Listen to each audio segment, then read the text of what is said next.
Kevin Bowen here.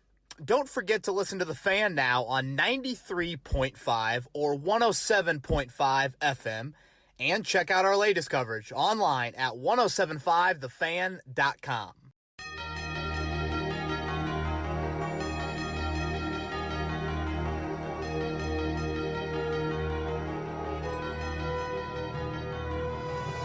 Not pretty, but it is a win, and it is a seat at the table. I'm Kevin Bowen, back another edition of Kevin's Corner. Chris Presley across the way. That one will show up as a highlight on a special teams reel, and that's probably about it. Maybe some Jonathan Taylor highlights early on, but still a bit of a survive and advance feel to yesterday's result. 23-17, the Colts beat the Jags. First time they've been at 500 this season. And when I say seat at the table, Chris, you had to get to 500. I mean, just flat out, at some point you had to get there. And now, if I'm not mistaken, I would think it's one of the toughest schedules remaining the rest of the season, and that's where you're at. And you got an unbelievable opportunity, albeit a difficult one, but an unbelievable opportunity to prove yourself down the stretch. Yeah, you have to win those games, and it was almost a tale of two halves, as we've seen multiple times, it feels like, over the last couple of years. But I'll be honest with you, here in Indianapolis, as you know, there was some snow on the ground in the morning. It was gray. It was really ugly out. I dozed off there the last minute and a half of the second quarter and through halftime, because it felt like the way that the Colts versus Jaguars used to be. And then in the second half, we saw a different story. Yeah, you definitely didn't miss much. I wish I could have taken a nap as well. But, you beat the Jets, you beat the Jags. The Colts are not in a position to lose those games. We've seen Tennessee lose a game, to the Jets this year. Obviously, Buffalo lost to the Jags, but the Colts just don't have enough goodwill, if you will, built up to win, to afford to drop these games. We've kind of written off already at Houston and at Jacksonville to end the year. We probably shouldn't, just because, again, the Colts cannot afford to lose those games. And, really, it was an ugly game, Chris. This is something we'll get into a little bit later with Carson Wentz. The Colts' level of ugly is higher than most teams. And by that, I mean this. I would say yesterday was one of Carson Wentz's worst games of the season, and he didn't turn the ball over. He's created a very high floor for where he's at. Now, there are other issues that we'll get into, and we can talk more about Wentz later. But again, the ugly has not been 5 turnovers and you get a block punt against you and they return it for a touchdown, things like that. So, again, the ceiling obviously needs to be tapped into here coming up. But at the same time, the Colts have created kind of a high enough floor to where they've avoided, these kind of catastrophic disaster-like losses. Obviously, the block punt, speaks for itself. Tremendous there. We'll get into that a little bit more later. I like Frank Reich's decisions to kick it. You can look at it two ways. It's a slap in the face of Jacksonville, but it's a deserved slap in the face. They don't score, so just kick the field goals.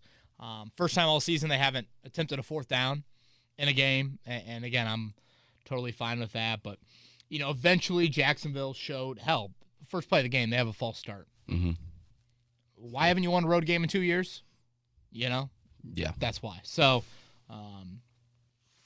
obviously lack of a killer instinct. All of that we can hit on, but 5-5, and now the fun really, really begins. Yeah, and jumping into things that you like we mentioned at the top of the podcast, the start.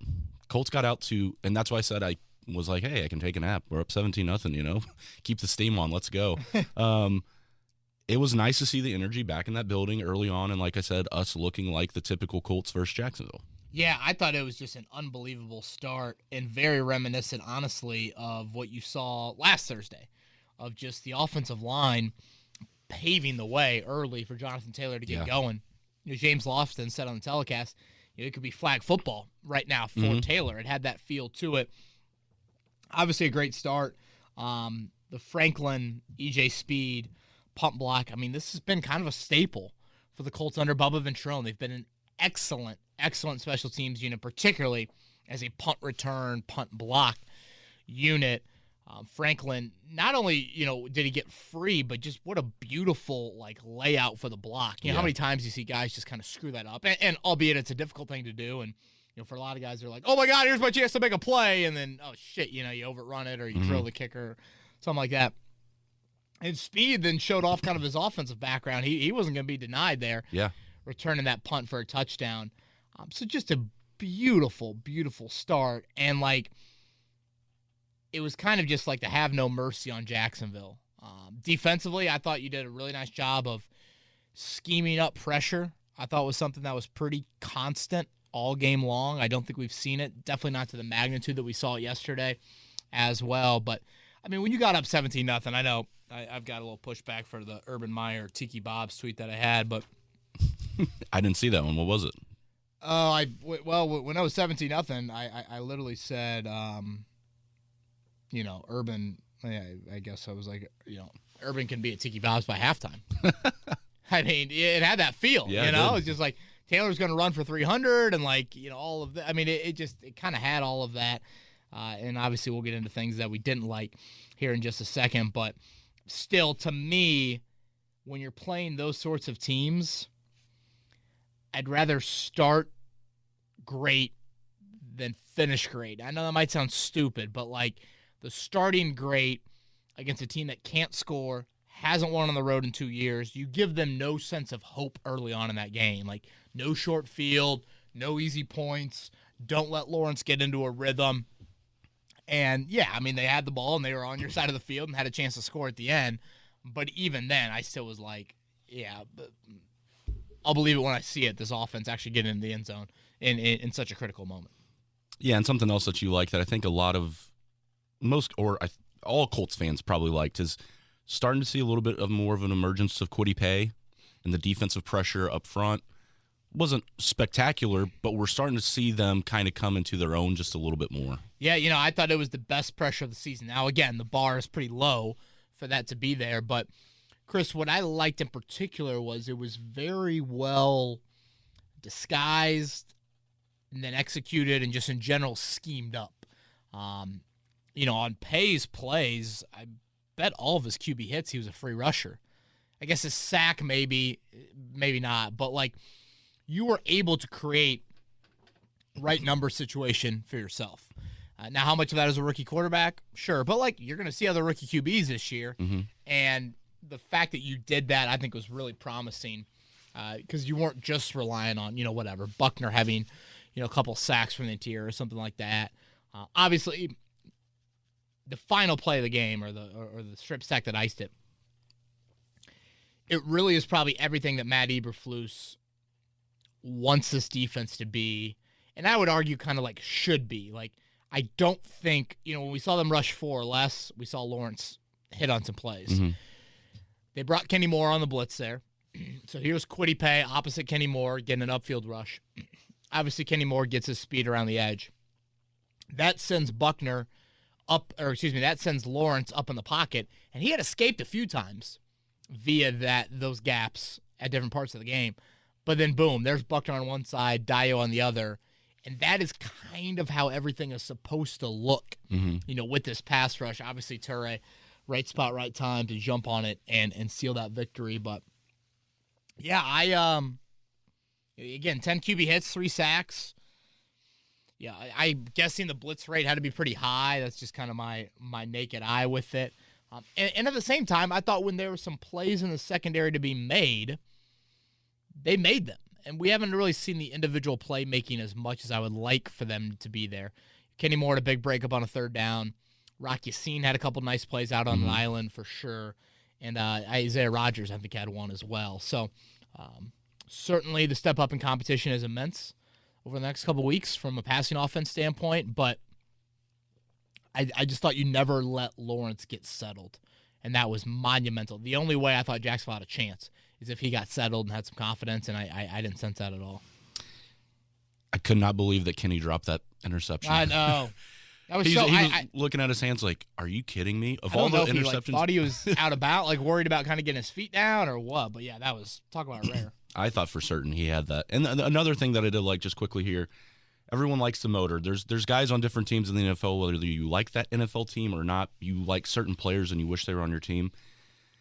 The fact that we have Quentin Nelson, who's always the guy that helps up the running back 40 yards down the field, even though it didn't end up being a fumble, I like the fact that Kwity Paye was the guy there on the sideline trying to recover that fumble. Like, he keeps going after plays. Yeah, I mean, his effort will never be questioned and shouldn't be questioned at all. And now these last 2 weeks, you've seen the production. And, like, I'm not expecting 5-sack Kwity Paye to end the year, but I think it's something of like, all right, do other teams now take notice? And do they change up anything up front of like, man, that Paye kid's kind of coming on, and now all of a sudden that allows Toure to have, a favorable matchup on the other side or something like that. But, yeah, I mean, Quity's effort, hoping to have him on the morning show this week here on our fan station. But, yeah, I mean, it's been through the roof.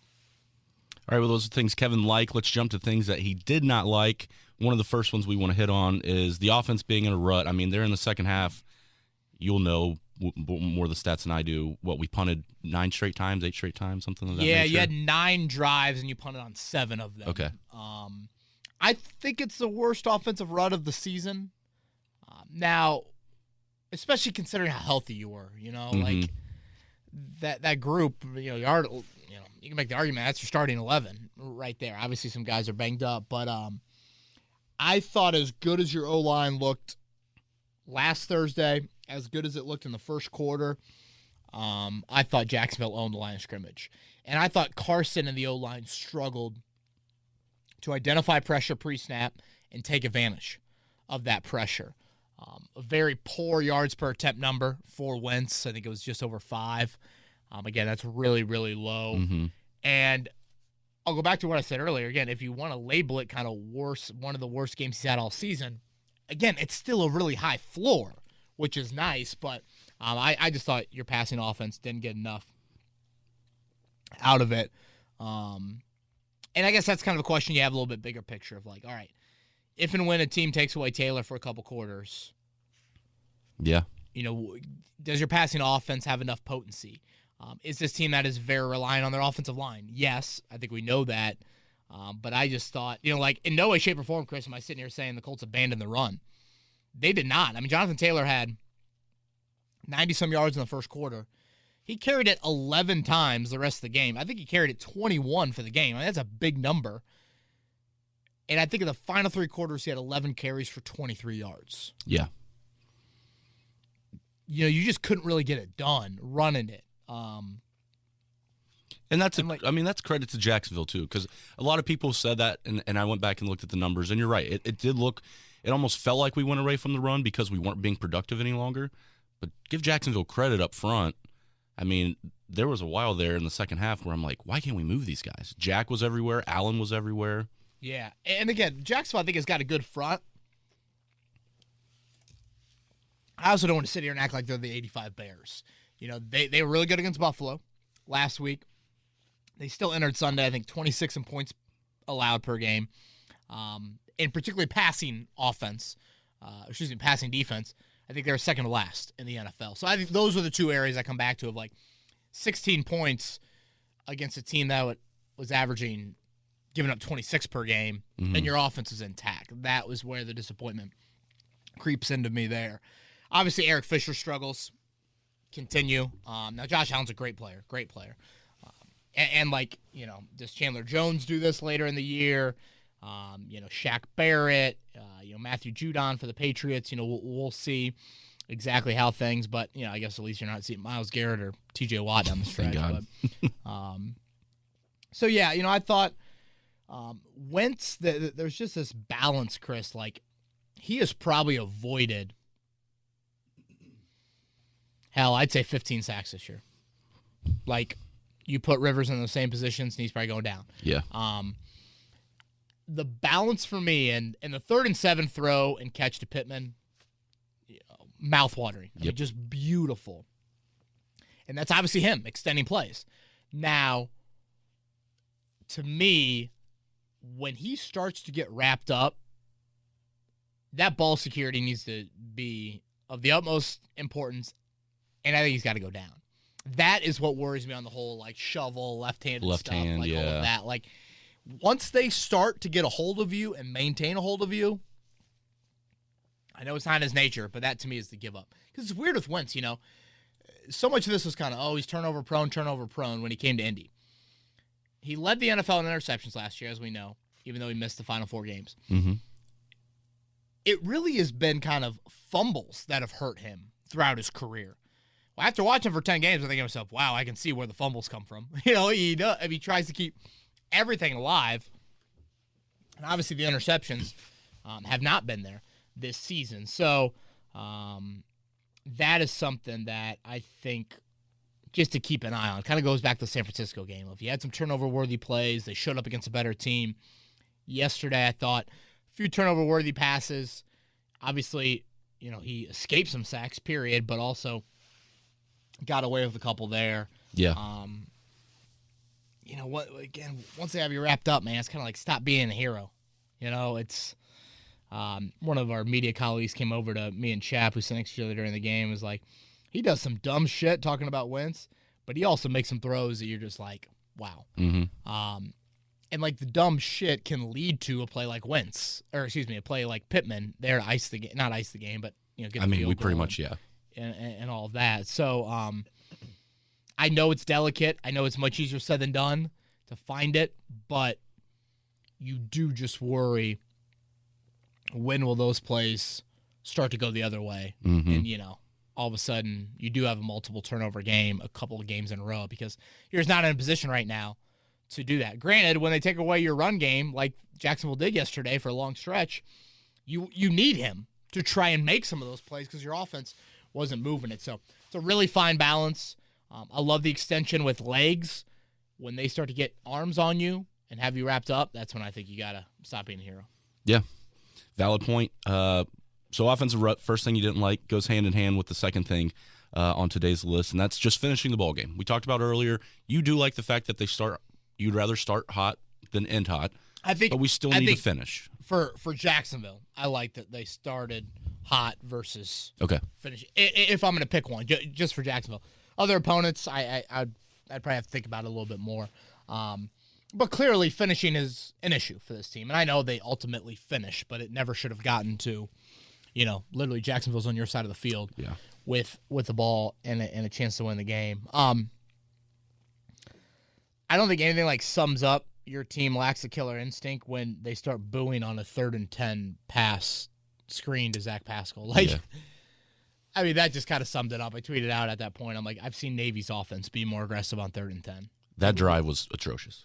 And was it a Wentz check? I don't know, but what was going on there? So, it's an issue. You played the fire against Miami. You got burnt the very next week against Baltimore. You played the fire against the Jets. You held on. You played the fire against the Jaguars, and you held on. I'm not acting like it's going to be the smoothest sailing in 60 minutes, but not putting away Jacksonville when they gave you chances. I mean, how many chances Jacksonville gave? I mean, your defense did a nice job in some not great field position situations, holding up and kind of bowing up there. Mm-hmm. So I just think this is something that will be kind of looming. I mean, when you look at the schedule down the stretch, I think I mentioned it earlier, one of the toughest in the NFL, squandering opportunities to finish will potentially cost you a playoff spot. So that's why I bring this up of just, it's one thing to do it against Lawrence, but that's the worst third down offense in the NFL. Their wide receivers are terrible. Yeah. That's just what you got to keep in mind moving forward. Kevin, do you know, is it part of his cadence? I feel like Carson says check, or it sounds like he's audibling more often than not. Yeah, I'll be honest, I don't know his cadence. I don't know if that's just how he's comfortable saying that. Is he killing a play or is he dummy calling a play? What's he doing there? I got the vibe there that it could have been a check. I hope it's a check. If Frank Reich's really calling a screen to Pascal on 3rd and 10, we got bigger issues. But yeah, it is. It's kind of delicate for us to probably try and put our hats on and be like, oh yeah, that was a run check or that wasn't a run. Yeah. You don't really know. But that one just had a little bit of a vibe to me, watching players react to it, post snap, that they'd maybe check there. You can kind of get the body language feel. Yeah. All right, Kevin, let's jump to Twitter questions. First one comes from Rick, and he wants to stick here with Carson Wentz. Do you think Wentz, with his unorthodox ways of extending plays, or our defense will sabotage us first in making the playoffs? We graciously made it to 500, but we have Buffalo, Tampa, New England, and Arizona up next, so we're going to need to see some flawless execution from both. What say you? Yeah, Rick, I mean, I would say pass defense is probably the bigger concern of the two. I'll go back to what I said earlier about Wentz and the fumbles and the INTs. Like, the INTs outside of last year has never been that big of an issue. It's been more of the fumbles and the ball security. Does that stuff, that stuff can be kind of flukish. Kind of just like, Lawrence is going down on that one play and Dio, hits the ball and boom, it's out. Whereas Wentz had some plays yesterday where he held on to it, and kept the ball there. And like, Jacksonville does have a good run defense, so definitely want to acknowledge that. But when a team does take away the run for multiple quarters, how does this offense move it? I'm not going to freak out about one game, but like T.Y. Hilton to me looked like he was walking up the 18th hole yesterday. Now, again, it's one game. We'll see how things unfold, but the support in the pass game, I think, is lacking a little bit for Michael Pittman. And so when they do take away Taylor, do the Colts have enough to, take advantage of seemingly favorable situations elsewhere? Yeah, and I'll be honest, I'm surprised T.Y.'s playing. Yeah. After the way his head went back and knowing the neck injury, to come back that quick, I mean, good for him, and I'm glad the Colts staff was able to get him out there, and hopefully he can continue to progress over the season. But, man, that's just not an easy injury to come back. Yeah, and I asked him last week, the situation, the injuries, is it, have you thought about your future at all? And I know that that's probably, I don't know, not the fairest question to ask mid-season. You're probably not going to get a great answer out of him, but he said no for what it's worth because, he did talk to Andrew Luck about, continuing to play after the neck injury. I didn't know if the concussion, would have added to that.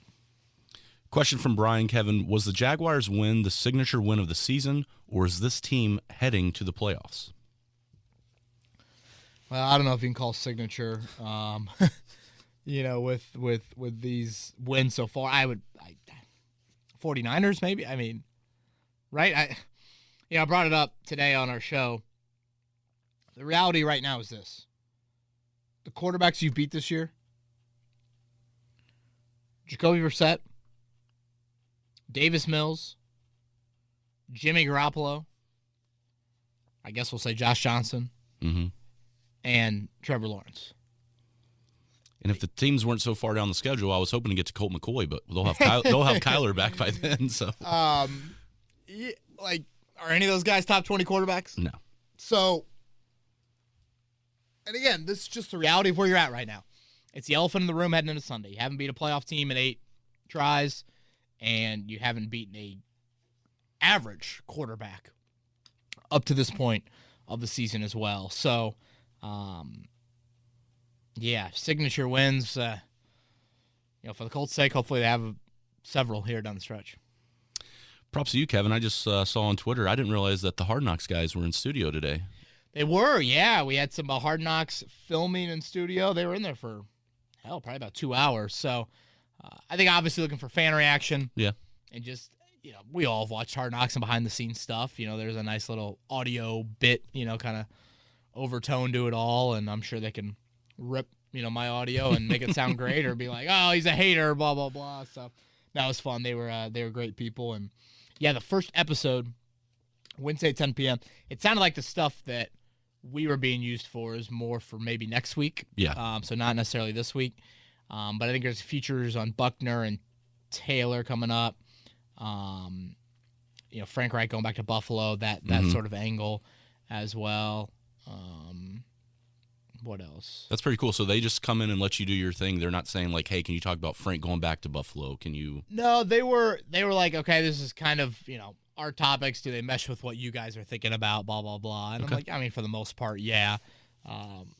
And we didn't want to tell callers that it was happening. You don't want people to kind of whatever, Yeah. just try to say stuff just to get on TV or something like that. You want to be pretty organic with it all. But no, it was cool, and again, I'm a fan of the Hard Knocks thing. I don't take for granted what having a credential means to me. Like, that is great access. You know, you've obviously been behind the scenes at a variety of events. You know full well what that means. And just like little stuff like that, you know, you're pulling the curtain back on maybe anything a fan has ever seen about what happens in a team meeting, what happens in kind of a medical meeting. Like, you know, what are these? It seems like on Tuesdays they're always going to players like homes, apartments, doing some featurey stuff. Like, Right. I think all that stuff is cool. I know, you know, I know Jack Doyle, and seeing his wife put up Instagrams of their son, their oldest son, Ronan. He is like, he will announce all the Colts players coming out of the tunnel. He's like a 5-year-old kid, something like that. And it's unbelievable. I mean, it's like, you know, and I'm thinking back when Autry was here. It's like, from Mississippi State, Nico Autry. It's just like, Yeah, that's that, cool. like, they're going to feature that sort of stuff. Just like, it's not going to be this, like, cutthroat nature. Sure, there's going to be some of it, but I just think in general the behind-the-scenes stuff is really, really cool. And I know I eat it up when it's, you know, the U.S. soccer team has done really cool ones at all their road games this year as they're doing the World Cup, trying to qualify for the World Cup, and I've enjoyed watching those just because, again, I think I know something. I don't know that much about U.S. soccer, though. Yeah. Just like seeing how they operate, and World Cup fascinates me, and these road venues I think is so cool and just a bit eerie at times. So we will have Steve Trout, the lead director of Hard Knocks. He's going to be on our morning show this Wednesday, and then we'll have him on every Thursday to recap shows throughout the end of the season whenever they stop. So that'll That's be nice awesome. to kind of pick his brain a little bit on what went into the editing floor and all that. Yeah, I saw that, so I wanted to bring it up. So as Kevin said, tune in to 1075thefan.com if you're not local, or listen to the radio show if you are local, because those will be great interviews to have. And like you said, a peek behind the curtain and seeing our, you know, guys that we see every Sunday, actually you realize, oh, they're kind of like me. All right, question from Craig, Kevin. Good start to the game, but a precarious finish, as we mentioned.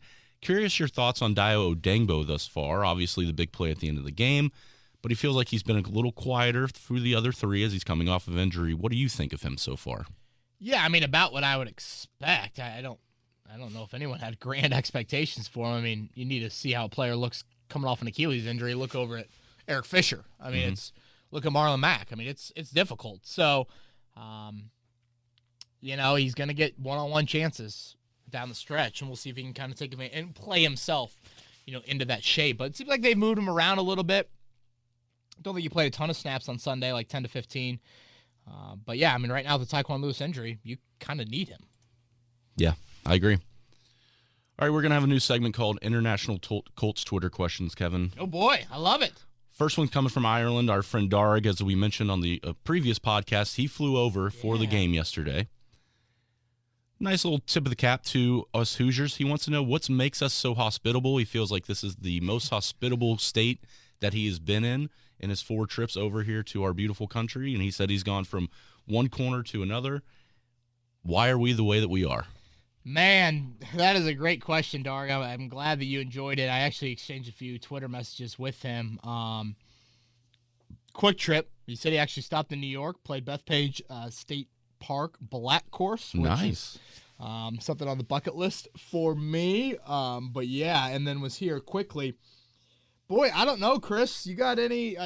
We played Jack and Diane at the end of the third quarter. That seems to get the crowd going. I honestly, I love hearing this, you know, and I do think the little bit of travel I've done across the U.S., I do feel like we are, you know, a hospitable, the Midwest nature to it all. I enjoy giving people the Naptown nod when I'm walking down the street, you know, just a little nod and just a simple little thing to do. But yeah, I hope you enjoyed it. And I don't know, man, what are we drinking that makes us a little bit nicer than maybe some other parts of the country? I don't know. I'd have to shoot him a text to see if the Guinness over here is much worse than the Guinness over there. I had a couple Guinness a few weeks ago watching that. Notre Dame Navy seemed like a good Guinness game. Yep. So I decided to throw a couple back there. Yeah, and I saw Rosie was ready to cheer on the Irish. She was ready. She's ready. I told her Saturday night, biggest game of the season. My wife's like, you say that every week. Like, They're all big. You know, they're all big at this point. Hell, I think we still got a chance of the playoffs. Call me crazy. That's right. Okay, so from Ireland to Finland, we're going to go to a question from Henrik. I don't know if we've ever had a Finnish question, if that's such a word. Question about Carson Wentz, and we talked about it kind of a little bit earlier, but a little different spin on it. Carson has always played better than expected, he feels like, and he's happy considering the alternatives that we had before the season. Some issues, but the biggest one is being that he feels like he holds on to the ball a little bit too long and sometimes makes some crazy plays, as we mentioned, that left-hand pass. Is there a possibility that he can stop doing this, or is this just a habit that's just too deeply rooted in his football DNA? Yeah, I think it's probably that latter. And, it's something that Frank Reich signed up for. And just like, I think it's maybe the hardest thing to coach with a quarterback of just where is that balance of wanting him to play to his strengths, which is the big arm and extending some plays and flashing that arm talent, versus obviously when you do extend plays, inevitably there's more risk involved with that stuff. So, yeah, I think this is just life. This is life with Carson Wentz. I think I tweeted it out, at some point earlier in the season, like Carson Wentz is a damn entertaining quarterback to watch. I mean, it's not always the prettiest, and it's not always a great entertainment, but you don't know what you're going to get from play to play there. Man, I must say, he gets some mustard on those left-handed tosses. He can really yeah. I mean, him and Mahomes in a left-handed battle, that'd be quite the thing to see. It's like when he does kind of a little shovel pass, he looks like a great middle infielder. Kind of shoveling it, over to a shortstop or second baseman to try and turn the double play there. So, yeah, thank you for the question. What was the name on that? Henrik. Appreciate it. Henrik Stenson from Sweden, not Finland, but a legend up there in the, what do they call that? The Norwegian area, maybe? Norway's up there? I don't know. I don't want to jump in on this one. Yeah, I'm already regretting it. I think Norway, Finland, Sweden are all together on kind of the northern part of, I guess, continental Europe, if you even call it continental Europe. I don't even think it is. Well, Darg thinks Hoosiers are hospitable. When I think of that region of the world, I feel like those people are all pretty nice as well. Yeah, I've only been to Europe once, been to London for a few days, and was treated tremendously well. Kevin, question from Michael. The players on defense are making the plays, but the scheme that Matt Eberflus calls is awful. Well, awful might be strong, but that game was won by a player making the play, not necessarily his soft version of Tampa 2. What are your thoughts there? Well, I think when you're talking specifically that play, Michael, I'd argue that Matt Eberflus did something on that play. Brought Kenny Moore on a blitz. I mean, that's not just saying, hey, here's our front four, and, we're going to get home with that. It was, here comes Moore off the edge.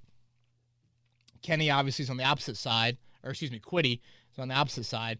That creates pressure, and then, boom, steps up in the pocket, and Dio Dengbo and DeForest Buckner do that. Look, I've got issues with the scheme. Like, I totally get it, and I do think it's a big hindrance in keeping this defense and football team in general from where it could go. But I think specifically with that play, I actually thought they dialed it up nicely. And early on, there was like a 3rd and 10, Chris, where they disguised it the snap. They ended up only rushing 2. And Trevor Lawrence converts on 3rd and 10. It's like, come on. Yeah. Rookie quarterback, you've got to dial it up a little bit more there. How I kind of look at things is this. You create an advantage via 4 ways. Offensively via players, offensively via scheme, defensively via players, defensively via scheme. Kind of your 4 general, and I know it's, a little bit too, big picture, but that's how I look at it. I think the Colts have an advantage on most afternoons, schematically offensively, with players offensively. Defensively, I'd like to think with players, but the scheme, no. I think more often than not, they're at a disadvantage. That's what is frustrating to me. Yeah, no, that makes sense. Stick on the defensive side of things with a question from Randall. He's got a couple questions mixed in here. He wants to know, basically, our pass rush. Tied for 13th overall, 19 total sacks. Now, this question we think probably came before yesterday's game. People are lamenting about the fact that we don't have Danico Autry anymore, but he does love the hustle of Kwity Paye. Hopes to see more out of Dio Dengbo and Kamoko Toure as they show flashes, as we saw a little bit yesterday.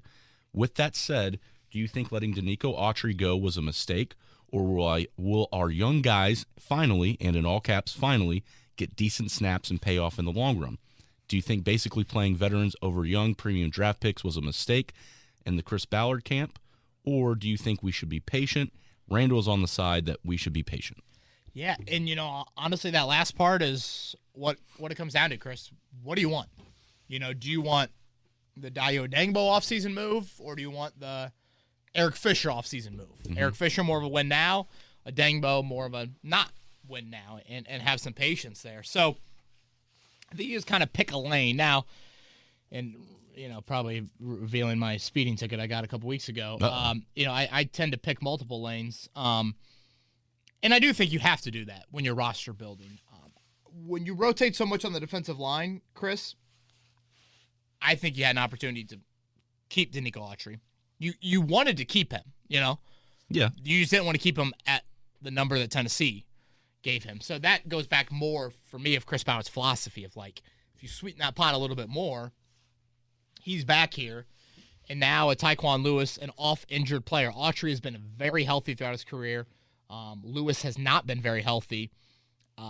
That, I think, adds to kind of the frustration there as well. So I think you mix and match, Randall. I'm not acting like the Colts are an all-in Rams, push all the chips to the middle of the table sort of situation, but I also feel like you can still, bring a veteran back, help groom those young guys, still rotate in bodies on the defensive line so people are getting snaps. Another one here about the defensive line. This one comes from Yoel. It says, I know the offense was the main problem yesterday, but Pro Football Focus have the Colts defense worst in the league in EPA per play when blitzing. In my opinion, it was evident yesterday. Why, in your opinion, are the Colts so pathetic when blitzing? Oh, I actually thought they got home decently well yesterday when blitzing. I would agree they have struggled this season when blitzing. Boy, and that's a multitude of factors. It's poor disguise, poor execution. I think when you blitz and you stunt and you spacing is really key. You don't want to get everybody clogged up kind of in one area. Mm-hmm. So, yeah, I would say I'd say yesterday was the best I've seen. The pressure, and smart against a rookie quarterback who, I think there's some questions about what he saw in college and how that translates to the NFL, and clearly teams have taken advantage. I mean, you probably make the argument Lawrence has looked, I would say, as poor as any of the rookie QBs starting. I guess Zach Wilson might be a little different, but yeah, I thought it was very smart, and it has been an issue, but I don't think it was an issue yesterday. Okay. Next question comes from, and this is the last one we have on Twitter questions this week, from The Prince. Ooh. Let's pretend the design of the Colts zone defense, yeah, he does sound important, is why they get an interception or two per game. Is that the same design that gives up a minimum of 70% completion ratio a good exchange, or should Matt Eberflus be fired? Boy, that's an interesting way to look at it, Are the Colts really averaging well, I guess yesterday, it was just a strip. They didn't have any interceptions yesterday. Correct. I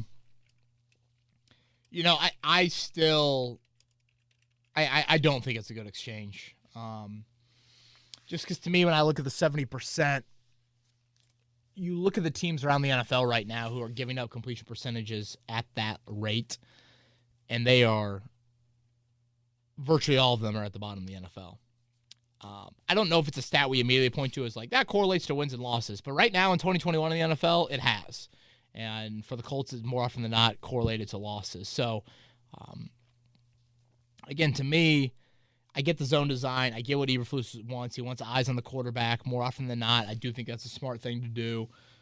Sure, I want some man and some press definitely mixed in there, but I totally understand that. But, yeah, 1 to 2 picks versus 70%. Yeah, I just don't think 1 to 2 picks is sustainable for 17 games, and I think, unfortunately, 70% has been sustainable through 17 games. That's probably the bigger issue. Well, Kevin, next week you got the battle of 1 and 2 in terms of turnover differential with the Bills and the Colts. It's a good point. I know the Bills have been tremendous defensively. Granted, you look at the quarterbacks they faced, you could probably put Carson Wentz near the top, honestly, of the QBs that they have faced. Got one question for you. A friend of the podcast and local reporter Charlie Clifford put out here a little bit earlier. Oh, nice. And this is just to kind of mix up a question that we've not really had to talk about, which is a good thing. Yeah. Have we found our new kicker? Ooh. Right now, 82 votes are in. And I always say Badgley. Badgley Yeah. has 75.6% of the vote to stay in the seat. I would go with Badgley. Now, I want people to kind of hear it out, though. You look at Hot Rod before the injury. I believe he had only missed one field goal all year and hadn't missed an extra point. Damn good. Mm-hmm. You look at Hot Rod throughout his career, better kicker, more efficient, more accurate. Now, the length issue, I think, is always kind of the question there. Badgley has hit from longer, but he's also been super inaccurate from over 50 yards. So it's not like what kick from over 50 is a guarantee, but you know what I'm saying. Yeah. I like, and this is me putting on my kicker cap, which is dangerous. I like how the ball comes off Badgley's foot. I do too. There just seems to be a nice skill there. But, man, if you're Hot Rod, whew, it looks like Hot Rod's agent's trying to make some of the rounds right now and trying to save his – I think he can feel it. That's one of those, they would have, panned to the sidelines or wherever Hot Rod was in Lucas Oil Stadium after some of those kicks yesterday. It was like – the Zach Wilson clap like we saw a couple weeks ago. Good job, Michael. Cameras on you. One of those. So it's interesting, though, man. I mean, parity defines this league. And look at yesterday. Special teams, 4th down. Colts won it. Jacksonville didn't. That was the difference in the game. They missed an extra point. They missed a field goal. Yep. Your mindset's different driving there late for a field goal, maybe to send that game in overtime, where at that point it looked like Jacksonville was the better team. So they probably would have been like, hey, we can just get this OT. We can definitely win this game. So I would go with Badgley, but it's not, I think, as drastic as people would initially think it is. Okay. Yeah. You got to look at Badgley's past history. Yeah. Granted, he's been here before. All right. Well, those are all the Twitter questions and personal questions from me. Anything you got to add? I'm just going to end with this, Chris. What an awesome time to be cheering for your team. Like, this is it. Here we are, 5-5. You got a seat at the table.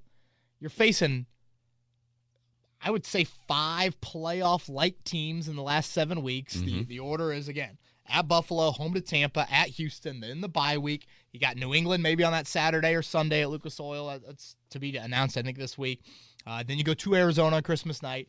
You come back to Lucas Oil for the home finale against the Raiders, and you end in Jacksonville.